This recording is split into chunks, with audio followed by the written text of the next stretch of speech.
बुद्ध पूर्णिमा का इतिहास। नमस्कार दोस्तों, आज हम गौतम बुद्ध से जुड़ी हुई जानकारी प्राप्त करेंगे। तो चलिए, स्वागत है हमारे चैनल जानकारी सूत्र से। बुद्ध पूर्णिमा का इतिहास अति प्राचीन है। ऐतिहासिक घटनाओं के आधार पर देखा जाए तो आज से लगभग 2500 वर्ष पहले का वर्णन मिलता है। गौतम बुद्ध को एशिया का ज्योतिपुंज अर्थात लाइट ऑफ एशिया कहा जाता है। इनके विचारों और दर्शनों का प्रभाव राष्ट्रीय एवं अंतर्राष्ट्रीय स्तर पर है। गौतम बुद्ध का जन्म वैशाख मास की पूर्णिमा को हुआ था। वहीं इतिहासकार मानते हैं कि गौतम बुद्ध का जन्म 563 से 483 ईस्वी पूर्व के मध्य में हुआ था। उनका जन्म स्थल लुम्बिनी में हुआ था, जो कि वर्तमान में नेपाल का हिस्सा है। महात्मा बुद्ध ने बुद्ध पूर्णिमा के दिन ही कुशीनगर में महाप्रयाण यानी देह त्याग किया था। गौतम बुद्ध का जन्म राजा शुद्धोदन के घर सिद्धार्थ गौतम के रूप में हुआ।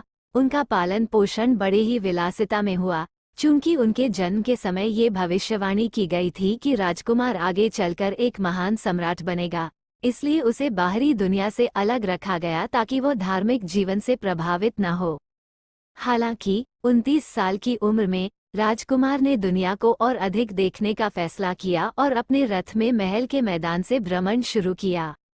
अपनी यात्राओं के दौरान उन्होंने एक बूढ़ा आदमी, एक बीमार आदमी और एक लाश देखी। चूंकि सिद्धार्थ गौतम को बुढ़ापे, बीमारी और मृत्यु के दुखों से बचाया गया था, इसलिए उनके सारथी को ये बताना पड़ा कि वे क्या थे। यात्रा के अंत में उन्होंने एक भिक्षु को देखा और उस व्यक्ति के शांतिपूर्ण आचरण से प्रभावित हुए।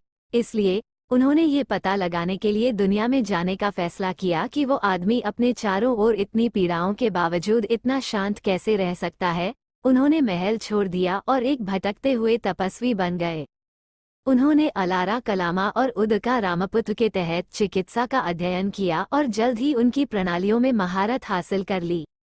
वो रहस्यमय अनुभूति की उच्च अवस्था तक पहुंच गए, लेकिन चूंकि वे असंतुष्ट थे, इसलिए वे आत्मज्ञान के उच्चतम स्तर निर्वाण की तलाश में निकल गए। वो एक बरगद के पेड़ के नीचे बैठ गए और आत्मज्ञान प्राप्त करने की कोशिश करने लगे। एक बार जब उन्हें ज्ञान प्राप्त हुआ तो उन्होंने इसके बारे में प्रचार करना शुरू कर दिया और बौद्ध धर्म की स्थापना की। मई में पूर्णिमा का दिन इसलिए चुना गया क्योंकि बुद्ध को पूर्णिमा के दिन ही निर्वाण प्राप्त हुआ था। ये दिन बुद्ध के जन्म, मृत्यु और ज्ञानोदय का दिन है। बौद्ध समुदाय में यह व्यापक रूप से मनाए जाने वाले त्योहारों में से एक है। इस दिन लोग व्रत उपवास करते हैं। बौद्ध धर्म के लोग इस दिन को उत्सव के रूप में मनाते हैं। उनके धार्मिक स्थलों पर सभी लोग एकत्र होकर सामूहिक उपासना करते हैं और दान देते हैं। बौद्ध और हिंदू धर्म के लोग बुद्ध पूर्णिमा को बहुत श्रद्धा के साथ मनाते हैं। बुद्ध पूर्णिमा का पर्व बुद्ध के आदर्शों और धर्म के मार्ग पर चलने की प्रेरणा देता है। ये पर्व सभी को शांति का संदेश देता है। बौद्ध धर्म के अनुयायी इस दिन बोधगया जाकर पूजा पाठ करते हैं। लोग बोधिवृक्ष की पूजा करते हैं। बोधिवृक्ष पीपल का पेड़ होता है और इस दिन इसकी पूजा करने का विशेष धार्मिक महत्व माना गया है। वृक्ष पर दूध और इत्र मिला हुआ जल चढ़ाया जाता है। सरसों के तेल का दीपक पीपल के पेड़ पर जलाया जाता है। वैशाख मास की पूर्णिमा का संबंध केवल गौतम बुद्ध के जन्म से ही नहीं है, बल्कि इसी दिन उन्हें बोध गया में बोधिवृद्ध के नीचे ज्ञान की प्राप्ति हुई थी। उस दिन भी वैशाख मास की पूर्णिमा ही थी। उन्हें इस दिन बुद्धत्व की प्राप्ति हुई। भारत के अलावा बुद्ध पूर्णिमा और भी कई देशों में मनाई जाती हैं। इन देशों में चीन, Nepal, Singapore, Vietnam, Thailand, Japan, Cambodia, Malaysia, Sri Lanka, Myanmar, Indonesia प्रमुख हैं। वहीं उत्तर प्रदेश के कुशीनगर जिले में इस अवसर पर मेला लगता है। बौद्ध धर्म ने अहिंसा, जीवन के प्रति सम्मान और महिलाओं के लिए समानता की शिक्षाओं के कारण लोकप्रियता हासिल की। ये अवधारणाएं प्रगति के पारंपरिक और आधुनिक दोनों विचारों के साथ प्रतिध्वनित हुई और एशिया के कई देश मुख्य रूप से बौद्ध राष्ट्र बन गए।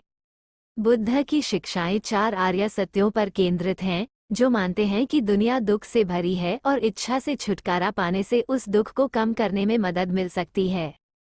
सही दृष्टिकोण, सही संकल्प, सही भाषण, सही आचरण, सही आजीविका, सही प्रयास, सही दिमागीपन और सही एकाग्रता से युक्त अष्टांगिक पथ का पालन इच्छा पर विजय पाने में मदद के लिए किया जा सकता है। बुद्ध ने कर्म के नियम के बारे में भी सिखाया, जहां जीवन में किसी व्यक्ति के कर्म उसकी भविष्य की स्थिति को प्रभावित करते हैं, और व्यवहारिक नैतिकता और सामाजिक समानता के महत्व पर जोर दिया। यह एक और रहस्यमयी बातें जो हमें पता होना चाहिए कि गौतम बुद्ध और भगवान बुद्ध एक नहीं हैं। भगवान के प्रमुख 10 अवतारों में भगवान बुद्ध 9वें अवतार हैं। भगवान बुद्ध क्षीरोदशाई विष्णु के अवतार हैं। बलि प्रथा की अनावश्यक जीव हिंसा को बंद करने के लिए ही उनका अवतार हुआ।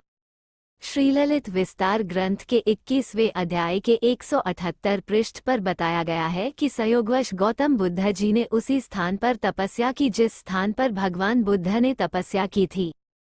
इसी कारण लोगों ने दोनों को एक ही मान लिया। जर्मन के वरिष्ठ स्कॉलर श्री मैक्स मुलर जी के अनुसार शाक्य सिंह बुद्ध अर्थात गौतम बुद्ध कपिला वस्तु के लुम्बिनी के वनों में 477 बीसी में पैदा हुए थे। गौतम बुद्ध के पिता का नाम शुद्धोदन तथा माता का नाम श्रीमती मायादेवी है, जबकि भगवान बुद्ध की माता का नाम अंजना था और पिता का नाम हेमसदन था। वह उनकी प्रकट स्थली गया है। एक और बात, श्रीमद् भागवत महापुराण 1.3.24 तथा श्री नरसिंह पुराण 36/29 के अनुसार भगवान बुद्ध आज से लगभग 5000 साल पहले इस धरातल पर आए, जबकि मैक्स मुलर के अनुसार गौतम बुद्ध 2491 साल पहले आए।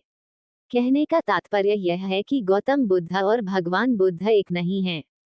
ये वीडियो कैसी लगी? ऐसे अन्य वीडियो देखने के लिए हमारे चैनल को लाइक और सब्सक्राइब करें।